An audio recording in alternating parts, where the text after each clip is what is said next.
আইজ জীবনের হয়েলা উঠে আইয়া ইবাই দেখি আরব দুনিয়া।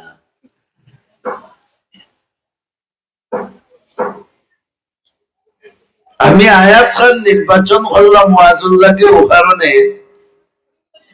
আপনারা হলে জানেন এখানে একটা কোরআন শরীফের দরজা হয়েছে, জানেন না? আলহামদুলিল্লাহ হইতেন কোরআন শরীফ পড়ার এক জায়গা হয়েছে, এখান হলো লাগে রহমতের এক ব্যবস্থা নাই। বড় করি আলহামদুলিল্লাহ। এখানে কিলা হইল ওখান বুঝাইতাম করে আপনার সামনে আয়াতে করে তিলাওয়াত করছি। এটা এমনি হয় না। আল্লাহ ও মাটির বাই ও জায়গার মাটির বাই রহমতের নজর করছে, নতুবা ও জায়গার মালিকর বাই আল্লাহ দয়া করার খেয়াল করছে। আমার আয়াতটা কি বুঝরা জানি আপনারা? আল্লাহ হইন আমি যারে দয়া করবার মায়া করবার খেয়াল করি তারে গর্দনার দরিয়া আমার বন্ধু বানাই। সুবহানাল্লাহ। কিলা বানাই? বানানির পদ্ধতিটা মুফাসসিরিনের কেরামে বিভিন্ন তরিকায় বর্ণনা দিছে। যেমন কোন এক মানুষের ভাই হে বেআমল, জাহিল, নাদান, আল্লাহ মুখা নাই, কিন্তু আল্লাহর খেয়াল হয়ে গেছে তারে আল্লাহর বন্ধু বানাইবার।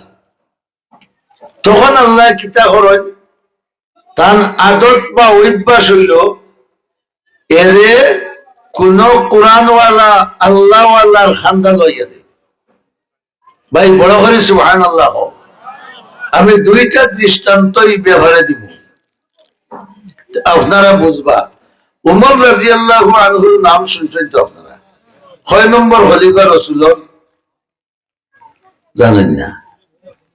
তো না বড় করে 2 নম্বর খলিফা রাসূলের 2 নম্বর খলিফা, যে উমরের জমানাত পৃথিবীর 4 ভাগের 3 ভাগের উপরে ইসলামের পতাকা উড়েছে।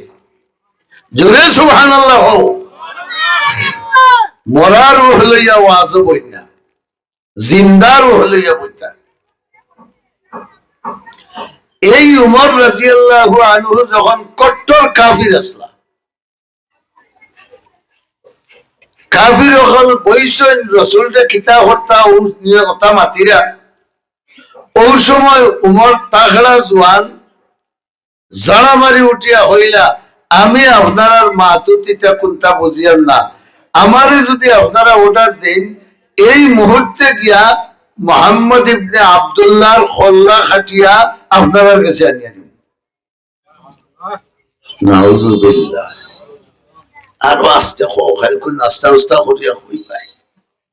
নাউযুবিল্লাহ। খালি ওরা ডাটে বাটে হও না খালি মাশাআল্লাহ। ও তো বুঝা গেল সেতমেত আছে। খার হল্লা হাটার দিতা কও নবীর হল্লা, খার হল্লা নবীর হল্লা। আল্লাহ নবী ফাটাইছেন নি তার হল্লা এও ঘাটিবা লাগি না, নবীরে ফাটাইছেন হল্লারে আল্লাহ মুখা করবা লাগি। কত বড় কাফির, মারাত্মক নাই নিবা। হ্যাঁ, কিন্তু